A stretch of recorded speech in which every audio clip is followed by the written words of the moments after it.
Silakan duduk. Shalom. Shalom. Selamat pagi. Apa kabar kita semua hari ini? Ada sukacita, amin. Sepertinya kayaknya ini yang kedua kali saya ada di tempat ini. Jadi saya tidak perlu memperkenalkan. Terima kasih buat Bapak Gembala yang sudah dan Ibu, keluarga, rekan-rekan yang melayani, seluruh jemaat Tuhan yang memberikan kesempatan untuk saya boleh menyampaikan isi hati Tuhan. Baik, tema firman hari ini adalah hidup beriman membawa kemenangan. Hidup beriman membawa kemenangan. Kalau kita lihat hari-hari ini keadaan semakin sulit. Indonesia masih saat ini masih aman. BBM masih belum naik. Karena Bapak Presiden masih berusaha untuk menahan. Yang lain sudah naik. Ya, kita doakan supaya Bapak Presiden umur panjang, sehat selalu, umur panjang, dan boleh memimpin bangsa ini dengan luar biasa, takut akan Tuhan. Ada amin? Tepuk tangan dulu buat Tuhan Yesus. Nah, saudara yang dikasih Tuhan, ketika keadaan semakin sulit, saudara tidak bisa tidak. Saudara harus betul-betul mengandalkan Tuhan. Karena ketika keadaan semakin sulit, di situ kita akan tahu bahwa tanpa Tuhan kita nggak bisa berbuat apa-apa. Relasi kita terbatas, uang kita terbatas, kepintaran kita terbatas, jabatan kita terbatas. Kita butuh Tuhan supaya kita bisa tetap berjalan dalam kemenangan lepas kemenangan lepas kemenangan. Tepuk tangan sekali lagi buat Tuhan Yesus kita yang luar biasa. Kalau saya tanya sama saudara, apa itu iman? Bagaimana kita bisa hidup dalam iman? Orang akan berkata, Pak, iman timbul dari pendengaran akan firman Allah. Betul, Roma 10 ayat 17. Ibrani 11 ayat 1 definisi iman. Iman adalah dasar dari segala sesuatu yang kita harapkan dan bukti dari segala sesuatu yang tidak kita lihat. Itu iman. Ibrani 11 ayatnya yang ke-6, tanpa iman kita tidak mungkin berkenan kepada Allah. Saya ingin menjelaskan seperti apa orang yang berjalan dengan iman. Matius 8 ayat 5 sampai dengan ayatnya yang ke-10 kita akan baca bergantian. Saya sekali lagi dengan hormat mengajak kita semua bangkit berdiri. Kita akan baca Matius 8 ayat 5 sampai dengan ayatnya yang ke-10. Kita baca bergantian. Saya akan baca mulai dari ayatnya yang ke-5. Bapak, Ibu, Saudara-saudari yang saya kasih dalam Tuhan boleh baca mulai dari ayat yang ke-6. Kita baca bergantian sampai dengan ayatnya yang ke-10. Ketika Yesus masuk ke Kapernaum, datanglah seorang perwira mendapatkan dia dan memohon kepadanya. Ayat 6.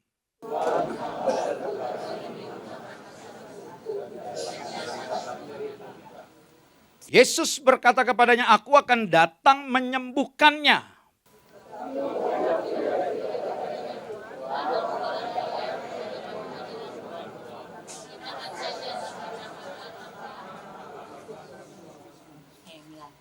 Sebab aku sendiri seorang bawahan dan di bawahku ada pula prajurit. Jika aku berkata kepada salah seorang prajurit itu pergi, maka ia pergi. Dan kepada seorang lagi, datang, maka ia datang. Ataupun kepada hambaku, kerjakanlah ini, maka ia mengerjakannya. Ayat 10.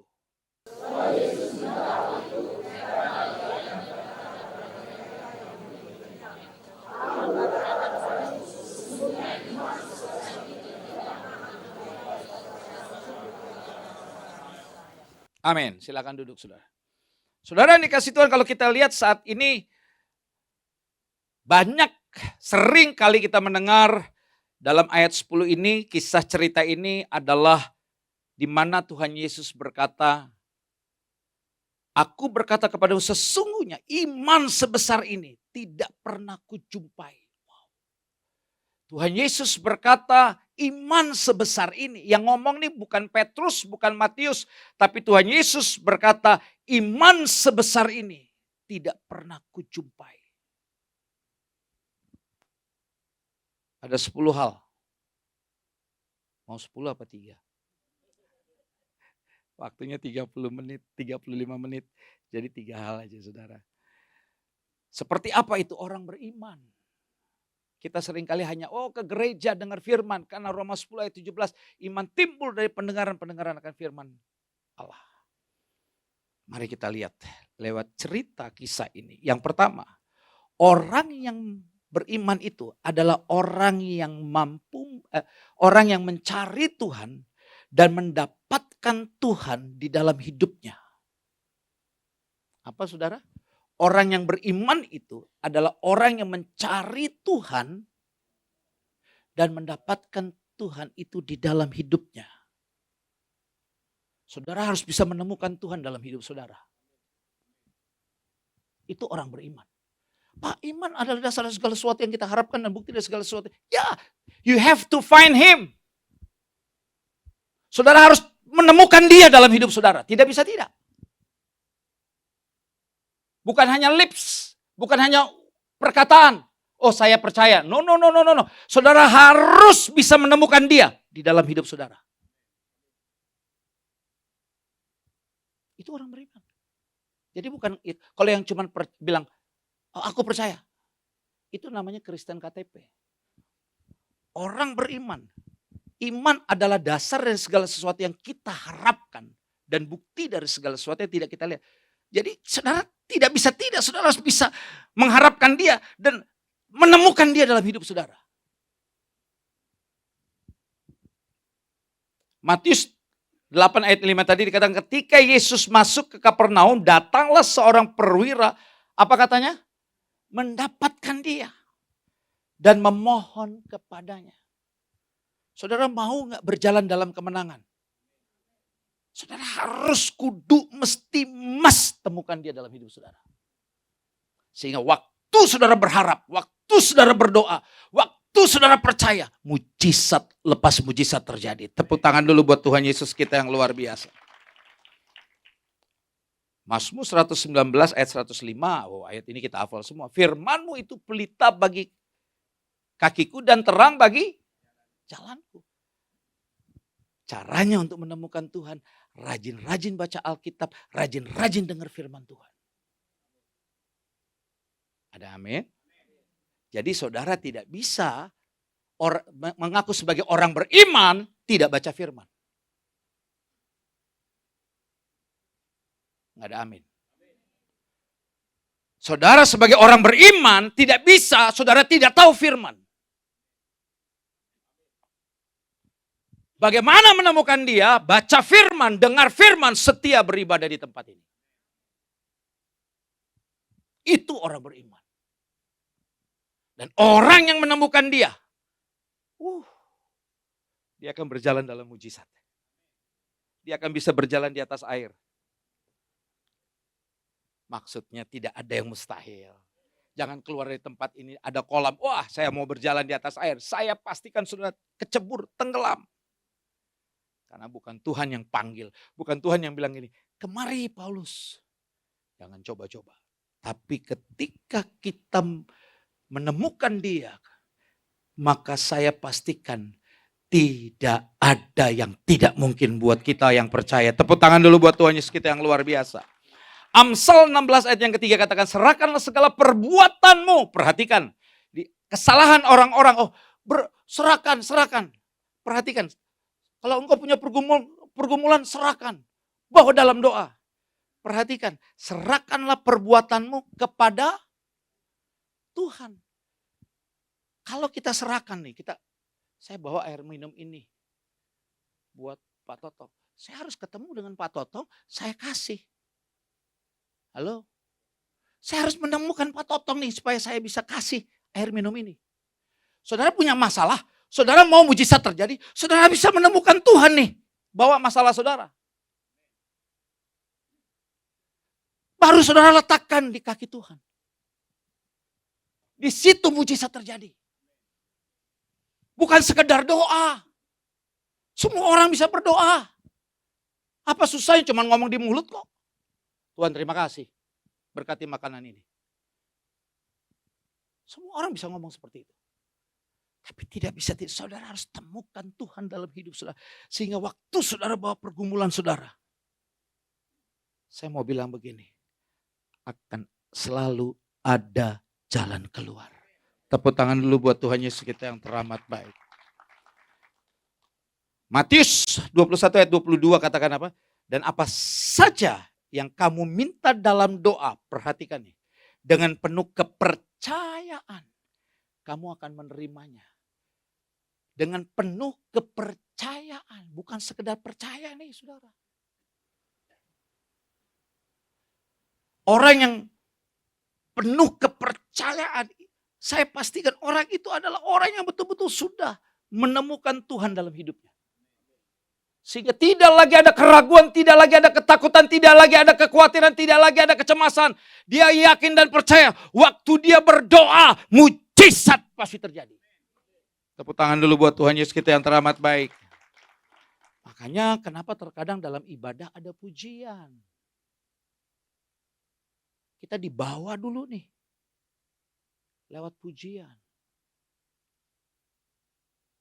Karena Allah bertata di atas puji-pujian. Saya selalu katakan begini, pujian adalah cara kita menarik Tuhan untuk bisa ada di tempat di mana kita berada. Makanya pentingnya pujian. Tadi saya di dalam, dikasih ruangan enak, ada minuman, ada macam-macam. Tapi saya bilang, Pak, saya mau di dalam. Supaya saya mau menyampaikan firman. Saya butuh pujian. Jangan waktu kita memuji Tuhan, ngobrol, main HP. Fokus saudara. Karena pujian itu kita sedang menarik Tuhan untuk ada di sebelah kita. Ada di dalam kita. Jika Allah di pihak kita, Roma 8 ayat 31, siapakah lawan kita? Wih, luar biasa. Siapakah lawan kita?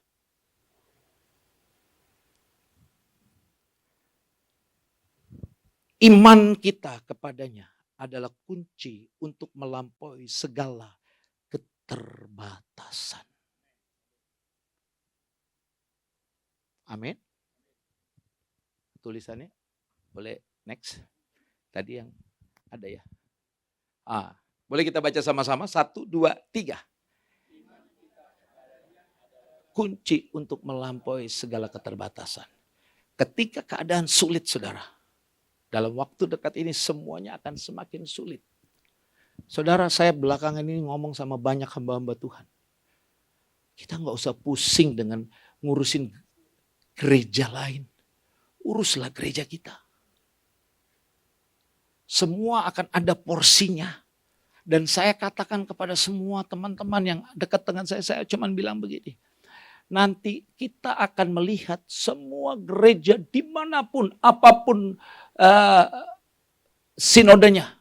Semua gereja penuh membludak. Kenapa?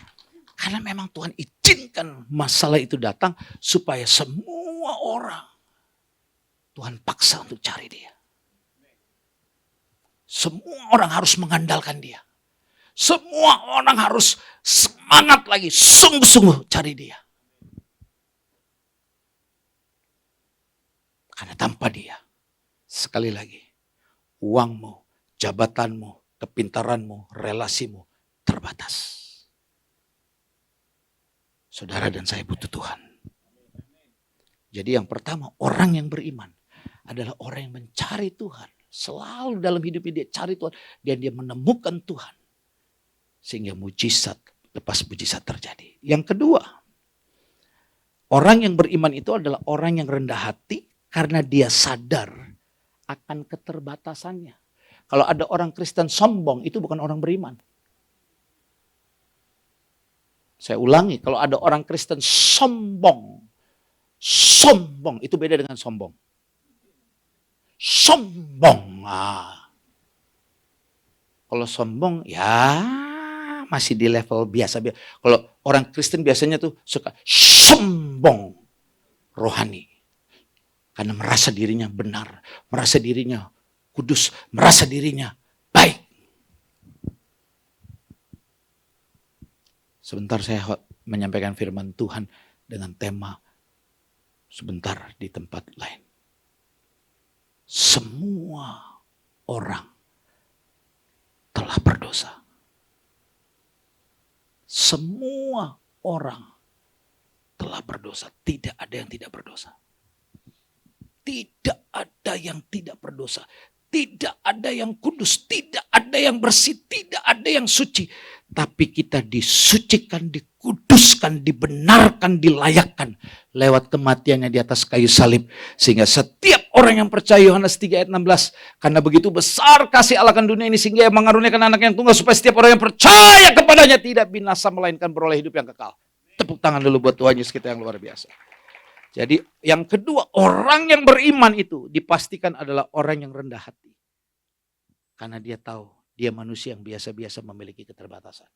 Matius 8 ayat yang ke-6 tadi kita lihat dikatakan Tuhan, hambaku ini terbaring di rumah karena sakit lumpuh dan ia sangat menderita. Ayat yang ke-8 dikatakan tetapi jawab perwira itu kepadanya, Tuhan, aku tidak layak menerima Tuhan di dalam rumahku. Katakan saja sepatah kata, maka hambaku itu akan sembuh. Dia rendah hati karena dia tahu gak pantas dia menerima Tuhan dalam rumahnya. Tapi dia tahu setelah dia menemukan Tuhan Yesus cukup berkata-kata saja, maka hambanya akan sembuh. Tapi dia butuh Tuhan, maka itu dia merendahkan dirinya. Gak sombong. Gak datang ke gereja dengan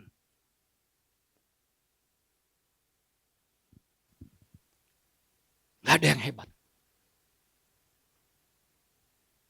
Yang hebat hanya Tuhan. Kalau kita diberkati, semakin diberkati, ingat, semuanya itu adalah titipan Tuhan. Dan sesungguhnya semakin kita diangkat, diberkati, kita harus dengarkan baik-baik orang kaya dimanapun kau berada. Orang yang diberkati dimanapun kau berada. Semakin engkau diberkati, ingat, engkau harus semakin mau banyak jadi berkat. Bukan hanya untuk keluarga, untuk semua. Karena Tuhan mudah sekali untuk mengambil berkat itu dari saudara. Hidup kita, Tuhan ciptakan, Tuhan izinkan kita lahir ada. Karena Tuhan punya maksud dan tujuan. Dan setiap kita semua harus kembali back to the Bapa kita di surga. Kembali ke atas. Kalau aku punya pinter main musik, semua bisa. Kepintaranmu kembalikan buat dia. Engkau diberkati usahamu, kembalikan buat dia. Engkau pandai berkata-kata, Tuhan pakai engkau bisa menjadi pembicara, pengkhotbah yang luar biasa. Bukan untuk supaya saya dikenal, supaya saya jadi kaya raya. Kemarin saya sempat ngobrol sama teman-teman. Saya bilang gini, iseng aja gak tahu ada muncul di kepala dan saya ngomong aja, lagi duduk kumpul-kumpul hamba Tuhan nih, pendeta-pendeta, gembala-gembala. Bro, kalau lo pelayanan, terus lo diundang, gak dikasih persembahan kasih, lo masih mau melayani lagi gak? Spontan aja saya nanya, di kepala saya itu. Tapi kalau gembala-gembala ya, karena teman, iyalah bro, pasti. Saya tanya lagi. 2 kali lo diundang masih gak dikasih PK. Masih mau? Dari beberapa, 1-2 masih jawab, iyalah kita kan hidup melayani. 3 kali lo diundang masih gak dikasih PK. Masih mau? Diundang lagi. Masih 1 orang masih ngomong, ya kalau Tuhan suruh. Yang lain diem. Saya bilang begini, jangan ngomong kalau Tuhan suruh. Lo mau gak melayani? Dan Saya tahu Tuhan bicara sama saya. Ini buat saya, nggak buat pendeta di sini. Nggak buat pelayan-pelayan Tuhan. Ini buat saya. Terus saya nggak diundang lagi. Gitu. Ini buat saya. Murid-murid Tuhan Yesus dulu melayani. Ada makan, nggak ada makan, ada tempat tinggal, nggak ada tempat tinggal. Mereka akan tetap melayani. Pelayanan tertinggi adalah pengorbanan. Wah, dan waktu itu Tuhan, kadang-kadang Tuhan tuh aneh, luar biasa, ajaib. Lagi duduk ngobrol, lewat ngobrol-ngobrol begitu, spontan keluar. Tuhan tuh sedang ngomong. Kita sudah ada di akhir zaman. Udah di ujung, ini buat saya, bukan buat pelayan-pelayan Tuhan di sini. Kita udah di ujung. Marilah kita pelayan-pelayan Tuhan, termasuk saya nih. Udah berikan hidup yang terbaik aja buat Tuhan. Gak usah mikirin yang lain-lain udah. Mau naik taksi, mau naik bajai, ada uang, gak ada uang. Melayani Tuhan. Karena tanpa Tuhan, kita bukan siapa-siapa. Kita gak ada apa-apanya. Matius 23 ayat 12 katakan, dan barang siapa meninggikan diri, ia akan direndahkan, dan barang siapa merendahkan diri, ia akan ditinggikan. Ingat, hidup kita itu seperti uap. Berapa lama kita hidup Bapak Ibu? Saya bilang sama anak-anak saya kan sudah menikah, istri 1, anak saya gak banyak. Saya pernah sampaikan kan di tempat ini, anak saya cuma 6.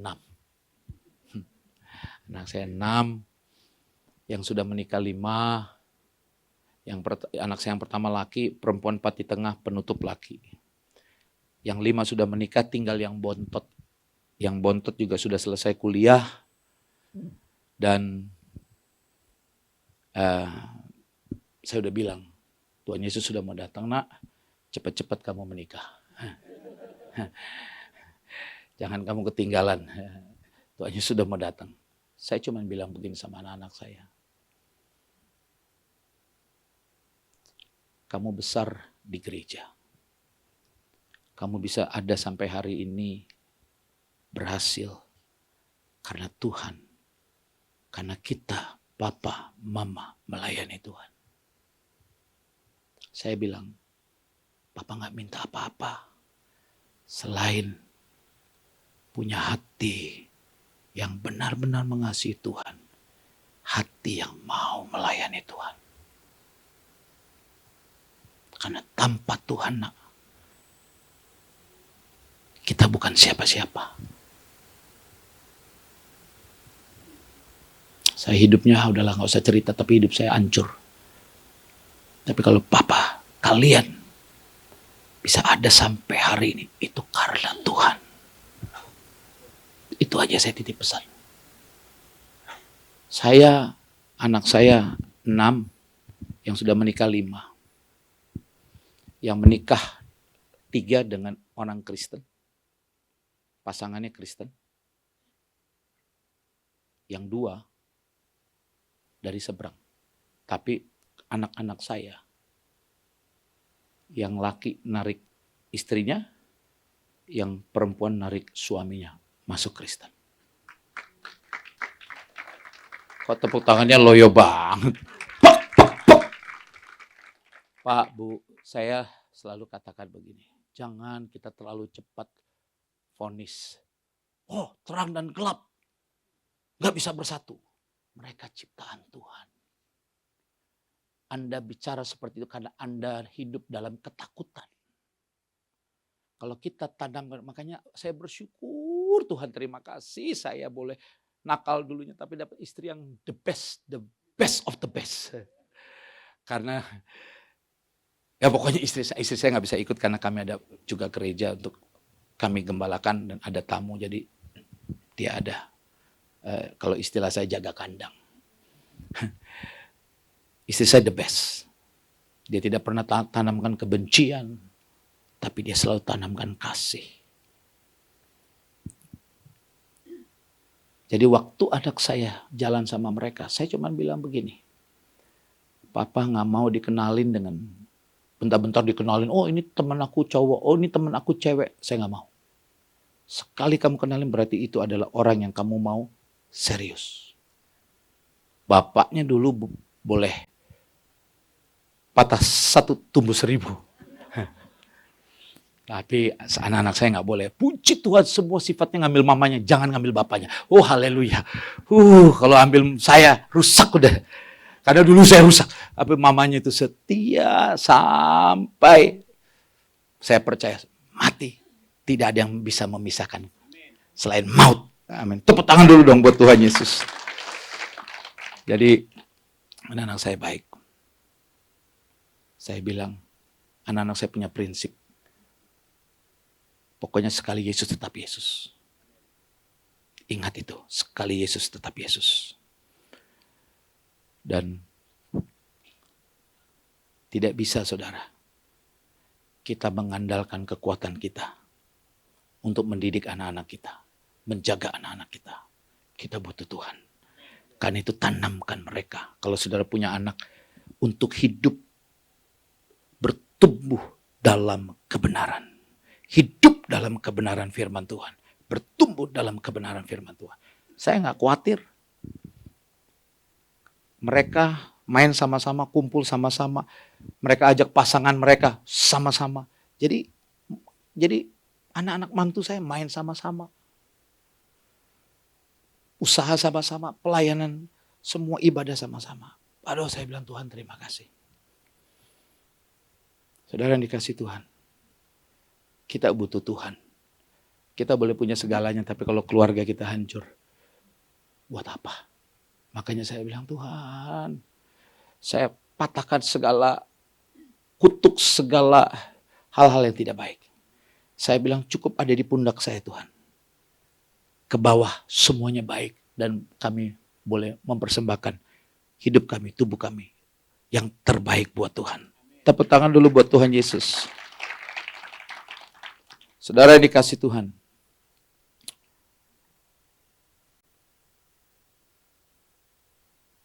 Satu Petrus 5 ayat 5 sampai dengan 6. Demikian jugalah kamu, hai orang-orang muda, tunduklah kepada orang-orang yang tua.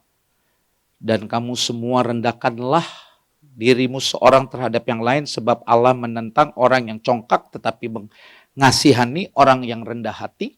Karena itu rendahkanlah dirimu di bawah tangan Tuhan yang kuat supaya kamu ditinggikannya pada waktunya. Saudara yang dikasih Tuhan, sekarang banyak anak-anak yang berani melawan orang tua.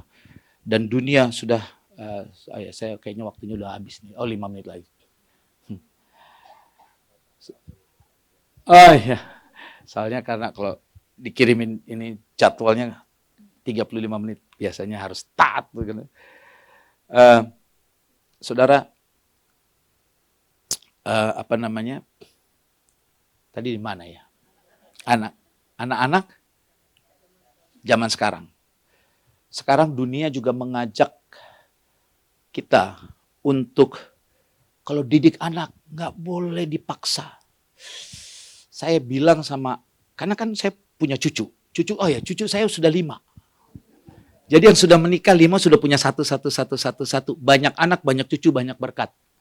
Banyak sukacita, amin. Jadi ketika kadang-kadang saya waduh sekarang saya lihat, Pak, jangan dipaksa. Anak saya bilang gitu. Gurunya bilang gak boleh. Saya mau tanya sama saudara, benar atau tidak benar? Semua kita kembali lagi ke Alkitab. Alkitab mengajarkan kepada kita, kalau kita didik anak-anak kita, dimanapun kita berada, sampaikan. Dengan kata lain, kalau bahasa saya nih, bahasa sehari-hari, jijilin firman Tuhan, paksa mereka. Betul nggak? Pagi, malam, sebelum tidur, semua. Supaya apa? Mereka punya pengetahuan akan kebenaran. Sekarang sekolah-sekolah mengajarkan, maaf kalau ada guru-guru di sini yang punya sekolah-sekolah Kristen, bertobat. Karena sekarang mengajarkan, wah nggak boleh dipaksa. Kenapa nggak boleh dipaksa? Untuk sesuatu yang baik, yang benar, kenapa tidak boleh dipaksa? Contoh, mau ke gereja, lagi tidur.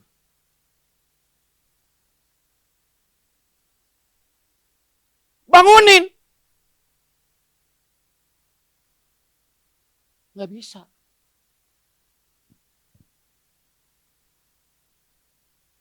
Kita bilang kesian. Lebih kesian kalau nanti hidupnya hancur. Paksa. Supaya mereka terbiasa. Oh iya, waktunya Tuhan. Oh iya, waktunya baca Alkitab. Oh iya, waktunya firman. Salah? Lihat hasilnya hari ini. Lihat hasilnya hari ini. Saudara nggak setuju dengan saya, terserah. Tapi saya bilang sama anak-anak saya, kamu bisa ada sampai hari ini karena Papa didik kamu keras dalam hal kebenaran, firman. Nggak ada tepuk tangan. Kita manjakan lagi tidur. Jadi seolah-olah gereja bukan sesuatu yang penting. Cari Tuhan bukan sesuatu yang penting. Secapek apapun, dulu orang tua kita bangun, mandi, kita gereja, ibadah. Hasilnya baik tuh. Lihat generasi sekarang. Yang katanya nggak boleh dipaksa. Betul, kan sekarang dia nggak boleh loh pas sekarang. Kalau kita kasih makan nih, misalnya anak nih, waktu kasih makan, ayo makan, tuh di kamar nih, ada pesawat lewat. Nah, iya, itu saya setuju. Jangan bohongin supaya anak bisa, ada pesawat, dibohongin. Ya, saya setuju. Karena diajar tuh, nggak boleh Pak. Jadi kalau waktunya makan, dia supaya duduk benar-benar, dia tahu waktunya makan. Nah, saya bilang, kalau begitu, waktunya gereja juga sama. Didik anak kita. Kalau saudara mau selamat anak-anaknya. Ya itu saya, saudara punya cara lain, monggo. Tapi kan firman Tuhan ada semua ayatnya. Boleh kok kita paksa. Bahkan kadang anak yang kasih ketegur dan kuhajar aja boleh. Sekarang jangan, apalagi di luar negeri, nggak boleh sentuh aja. Wih, anak lapar, kita ditangkap. Oke. 48 detik. Tapi saya paling telat-telat dikit ya Pak. Karena udah dapat izin. Kalau nggak dapat izin saya brut deh. Boleh kita baca sama-sama? 1, 2, 3. Kesalahan yang membuatmu rendah hati jauh lebih baik. Ingat itu saudara. Kalau kita butuh Tuhan jangan sombong. Orang yang beriman dia akan selalu rendah hati. Karena dia tahu bahwa tanpa Tuhan saya nggak bisa. Tanpa Tuhan nggak mungkin. Tanpa Tuhan saya tidak ada apa-apanya. Sekalipun engkau hari ini merasa kaya, tanpa Tuhan engkau tidak ada apa-apanya. Engkau hari ini sehat, kuat. Sekali lagi, tanpa Tuhan engkau lemah. Kuat secara fisik. Jujur kuat secara fisik. Begitu rambut panjang lewat. Pakaian mini selesai kita Pak yang badan gede-gede. Boleh kuat secara fisik. Begitu lewat. Kita berusaha untuk gak nengok. Tapi gimana mau dibilang namanya juga katanya ciptaan Tuhan itu indah. Kalau gak ada Tuhan kita akan nengok. Kita akan bilang ikut dong. Waduh. Saya sudah melewati. Dan saya hari ini cuma Tuhan, perjalanan masih panjang. Saya sekarang bilang ini, Tuhan cepet-cepet datang dong. Karena cobaan semakin besar. Kalau kita juga diangkat melayani Tuhan, kita terkenal, oh Tuhan. Makanya saya selalu berusaha untuk Tuhan jaga hati. Saya nggak mau duduk di depan. Karena tadi udah dibawa ke sini. Kalau tadi saya lewat belakang, saya pasti duduk di belakang. Saya akan bilang, Pak saya di belakang aja dulu. Kadang-kadang kalau kita nggak jaga hati. Ya Pak, kita nih melayani Tuhan. pemimpin pujian, pemain musik. Kita jadi orang-orang yang ada di panggung. Kita harus jaga hati. Kalau enggak, godaannya luar biasa. Pujian, kamu mainnya bagus. Suara kamu bagus. Khotbahnya keren. Pelayanannya luar biasa. Cepat-cepat kembalikan, itu karena Tuhan. Kalau ada orang puji kita, itu karena Tuhan. Semakin Tuhan angkat. Saya senang dengan kata piramid terbalik. Semakin tinggi, semakin kita nggak dilihat, semakin kita nggak tampil. Biar Tuhan saja yang ditinggikan. Boleh kita baca kayak sudah lewat 2 menit. Cuma sampai 3 kan tadi 3 janjinya. Cepat kok lah. 7 menit lagi selesai. 7 menit paling lama. Kita boleh baca sekali lagi ini 1, 2, 3. Kerendahan hati. Tapi merupakan. Katakan amin. Tepuk tangan dulu buat Tuhan Yesus. Yang ketiga, orang yang beriman. Yang pertama, mencari Tuhan dan mendapatkannya dalam hidupnya. Yang kedua, orang yang beriman dia akan selalu rendah hati. Karena dia tahu dia terbatas. Dia butuh Tuhan yang tidak terbatas itu. Yang empunya segala-galanya. Tanpa Tuhan kita tidak ada apa-apanya. Yang ketiga, orang yang beriman adalah orang yang pasti taat sepenuhnya kepada firman Tuhan, perintah Tuhan. Tidak bisa tidak. Jangan bilang saya beriman tapi kita nggak taat kepada firman. You're not walking by faith, berjalan dengan iman. Orang yang beriman adalah orang yang taat kepada perintah Tuhan. Orang yang taat kepada firman Tuhan. Titik. Contoh sederhana.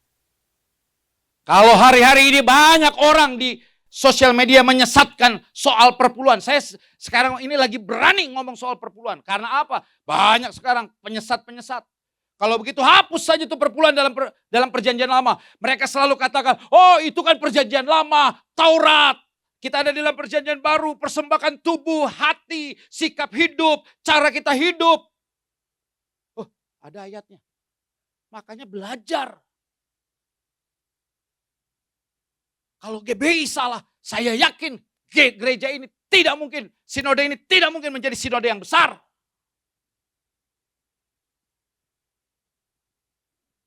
Ada Roma 3.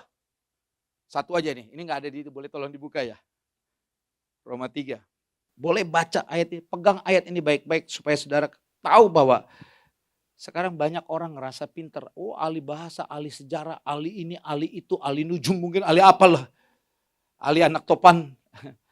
Pokoknya macam-macam lah ahli.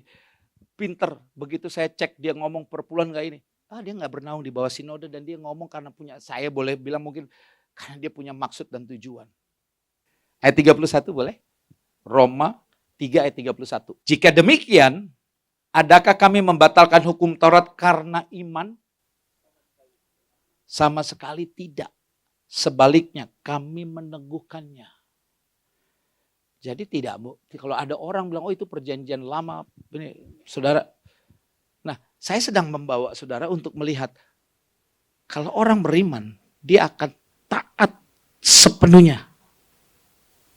Dia taat sepenuhnya kepada Tuhan, tidak bisa tidak. Sama seperti prajurit ini. Lihat prajurit ini, firman Tuhan katakan apa? Sebentar.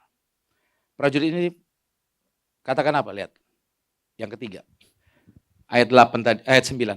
Sebab aku sendiri seorang bawahan dan di bawahku ada pula prajurit. Jika aku berkata kepada salah seorang prajurit itu pergi, ya pergi. Kepada seorang lagi datang, maka ia datang. Ataupun kepada hambaku kerjakanlah ini, maka ia mengerjakannya. Jadi dengan kata lain, ya, Tuhan bilang, tinggal Tuhan perintahkan. Jadi artinya orang yang beriman itu tidak bisa tidak, dia harus taat kepada perintah Tuhan. Kenapa ada orang bilang, Pak kok kita sudah berdoa, mujizat tidak terjadi. Berarti ada yang salah nih. Saudara mungkin belum menemukan Tuhan dalam hidup saudara. Atau mungkin saudara masih merasa kuat. Atau yang ketiga, saudara masih belum taat kepada Tuhan. Kalau saudara mau berjalan dalam kemenangan, pastikan menemukan Tuhan, saudara mau merendahkan diri, bertekuk lutut. Kita mau merendahkan diri, kita mau hidup dalam kerendahan hati, tidak sombong. Dan yang ketiga, kita mau taat sepenuhnya. Saya percaya, tidak ada yang tidak mungkin. Semuanya akan menjadi mungkin. Tepuk tangan dulu buat Tuhan Yesus kita yang teramat baik. Yohanes 14 ayat 15 dengan cepat. Jikalau kamu mengasihi aku, kamu akan menuruti segala perintahku. 1 Yohanes 5 ayat 3 sampai dengan 5. Sebab inilah kasih kepada Allah, yaitu bahwa kita menuruti perintah-perintahnya, dan perintah-perintahnya itu tidak berat. Sebab semua yang lahir dari Allah mengalahkan dunia, dan inilah kemenangan yang mengalahkan dunia, iman kita. Siapakah yang mengalahkan dunia? Selain daripada dia yang percaya bahwa Yesus adalah anak Allah. Dan terakhir kita boleh baca sama-sama. Terakhir kita baca sama-sama boleh? 1, 2, 3. Iman tidak menjanjikan hidup tanpa badai, tapi ketenangan di tengah badai. Dan jangan takut melangkah, Tuhan selalu berjalan satu langkah lebih dulu daripada dirimu. Katakan amin. Tepuk tangan dulu buat Tuhan Yesus. Saya terlambat 10 menit, saya boleh minta pelayan musik untuk maju ke depan. Saudara yang dikasih Tuhan, kita butuh Tuhan. Kalau kita mau berjalan dengan iman, kita belajar hari ini, temukan Tuhan dalam hidup kita. Kita cari Tuhan sampai kita menemukan Dia. Pujian adalah kendaraan kita, pujian adalah cara kita menarik Tuhan untuk bisa ada di tempat di mana kita berada. Doa adalah kendaraan kita untuk kita bisa sampai ke tempat di mana Tuhan berada. Jangan berhenti berdoa, jangan berhenti memuji Tuhan. Kita boleh angkat pujian tadi, lagu firman tadi. Terima kasih yang sebelum firman tadi. Ya. Saya undang kita semua bangkit berdiri, kita angkat pujian. Setelah itu izinkan saya berdoa, nanti saya serahkan kepada pemimpin pujian. Mari kita angkat pujian ini sekali lagi. Kaulah segalanya. Terima kasih Tuhan. Di dalam hidupku,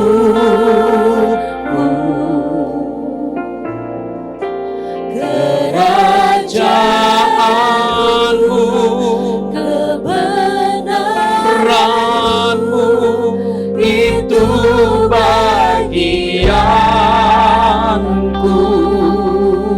Terima kasih Tuhan. Kaulah yang ku pandang selama hidupku,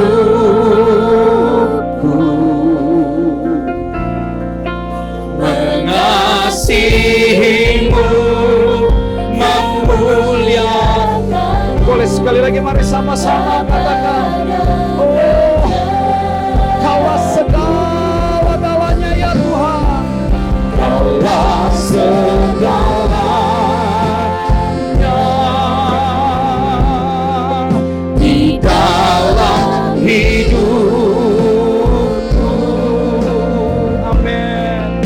Kerajaanmu, kebenaranmu, itu bagianku. Haleluya. Ku pandang selama hidupku. Amin. Mengasihimu, memuliakan, mengasihimu, mengasihimu, mengasihimu ya Yesus, mengasihimu, memuliakanmu. Haleluya. Bapa dan Rajaku. Mari kita tundukkan kepala. Kalau engkau datang dengan pergumulan, izinkan saya berdoa. Dan kita tahu bahwa hanya Tuhan yang bisa memberikan jalan keluar. Hanya Tuhan yang bisa memberikan kita kemenangan. Sekarang letakkan tangan kirimu di dada dan angkat tangan kananmu tinggi-tinggi di atas kepala. Ingat, kau harus menemukan Tuhan dalam hidupmu. cari dia sampai engkau mendapatkannya.